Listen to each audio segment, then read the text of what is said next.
నేనేమంటానంటే ఒకసారి నాకు చాలా అనుభవాలండి లైఫ్ లో 5 ఏళ్ల నుంచి చూడలేనివి ఊహించలేని చూశాను. చూడకూడనివి.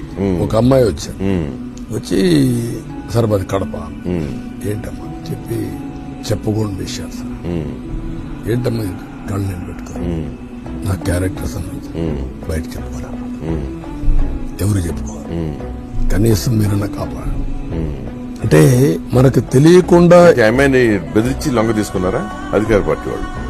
అమ్మాయి వచ్చేయడం ఇలాంటి ఎన్నో జరిగాయి. భర్త కూడా ఉన్నాడా? భర్త రాలా ఉన్నాడు, ఉంటాం. ఇలాంటి కొన్ని వందల కేసులు మన జన్మలకు కారణమై మన రక్తాలు పంచుకొని మన జీవితంలో సగభాగాలైన ఆడవాళ్ల మీద ఎన్ని ఎన్ని ఎన్ని ఎన్ని ఎన్ని ఎన్ని ఆరునాలు సార్. ఒక అమ్మాయిని లొంగ చేయడానికి బాత్రూమ్ లో స్నానం చేస్తున్న నేకుడు ఫోటోలు తీశారు. అమరావతి రైతులు పోరాడుతా ఉంటే డ్రోన్